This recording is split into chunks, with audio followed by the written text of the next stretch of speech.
Jago Bits. Kafamız kıyak, yaşıyoruz ve yaşıyoruz mahallemizde. Kafamız kıyak, köşeler dolu ve gözler fırı semtimizde. Kafamız kıyak, yaşıyoruz ve yaşıyoruz mahallemizde. Kafamız kıyak, köşeler dolu ve gözler fırı semtimizde. Sokağımızda polis, ya gecemiz hapis. Ütopyamız var içinde, kafamız halis. Cepler doluyacak şu an, gelirimiz sabit. Kafamız birden durur ama eller pratik.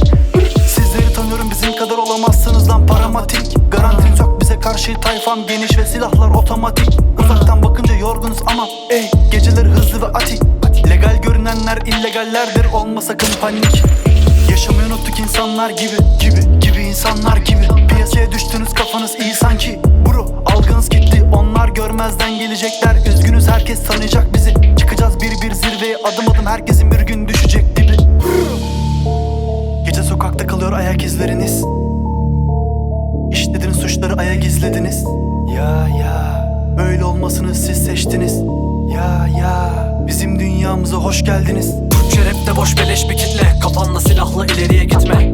Düşme ölümün ensesinde illegal takılan kitleye. Bunu düşleme, bunu isteme, karşı gelebilirsin boktan sisteme. Her şey istediğin gibi değilse sar başa bu senin elinde. Bu sokaklarda döner değirmen, an meselesi karşınızda belirmem. Uğraşmayın boşuna, iş delirmem. Ben yanıyordum siz sönerken. Kimine ödülken kimine ceza bu. Birileri görürken birileri sustu. Sığındığın meskenen haberler uçtu ve içimizi kapladı kuşku.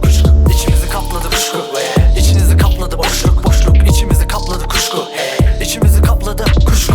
Kimileri ölürken kimine nefes bu. Birileri görünmez, birileri puslu. Sardığın yerlerden kinini kustun ve içini deştin, o puştun. Çok koştuk, kime göre boştu. Sokağımızın ışıkları hep loştu. Makineler dolu, kafanız boştu ama yeterli olan ufak bir rütuştu. Şakaklarına silah doğruldu, bu muydu bu hayatın sonu? Böylesi boktan bir ölüm mü? Seni titreten tek korku. Sokaklarımız pislik dolu. Nedir bu işlerin oluru? Ölüme sarılıp vazgeçmek mi, yoksa onu yenen özgür bir son mu?